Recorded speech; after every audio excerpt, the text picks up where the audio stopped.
ఈ కవర్లు ఉన్నాయి కదా? అవునండి. ఈ కవర్లు గవర్నమెంట్ మీకు సప్లై ఇస్తుందా? ఇది మనం ఏ రైతు పేరు మీద ఉందో అది పెట్టుకున్నాం అనుకోండి, మనకి ₹2 సబ్సిడీ పడుతుందండి. అంటే ముందు మనం డబ్బులతో కొనుక్కోవాలండి, తర్వాత మనకి ₹1 మనకి వేస్తారండి. ఇప్పుడు చెట్టుకి ఎన్ని 200 కవర్లు కడుతున్నారు? ఎకరానికి వచ్చండి 6,000 ఇస్తారండి. 6,000 కవర్లు ఇస్తారా? 6,000 ఇస్తారండి. 6,000 అంటే మనకి 12,000 అవుతుందండి. గవర్నమెంట్ ఒక 6,000 ఇస్తుందండి మనకి. అదండి సగం సబ్సిడీ. 6,000 మనకి రిటర్న్ ఇస్తుందండి. మళ్ళీ ఒక 12,000 మనకి కట్టడానికి అవుతుందండి. ఎన్నిసార్లు ఉపయోగిస్తున్నారు?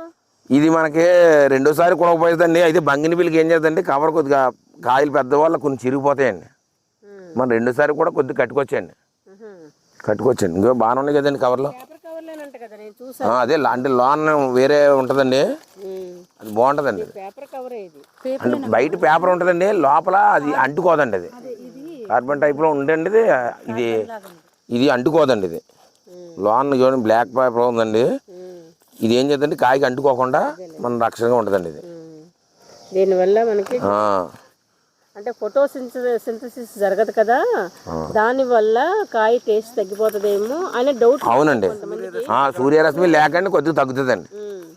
కానీ మనం ఇది లెక్క అంటే అండి, మనం కోసే ముందు ఓ 3-4 రోజుల ముందు ఇప్పుకుంటే అండి టేస్ట్ ఉంటుంది అన్నారు.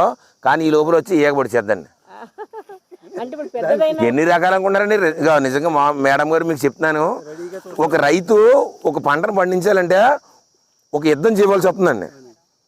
పండించడానికి యుద్ధం చేయవలసి వస్తుంది, ఇదే కాయని మార్కెటింగ్ చేయడం కూడా యుద్ధం చేయవలసి వస్తుందండి. అంటే నాకులాగా అందరూ చేసేవాళ్ళు ఉంటారు కదండి, ఏదో పండిస్తున్నారండి, ఏదో కెమికల్ ఇలా పండిస్తున్నారండి. అది అమ్మేట టైంకి మార్కెట్ ఉండలేదండి.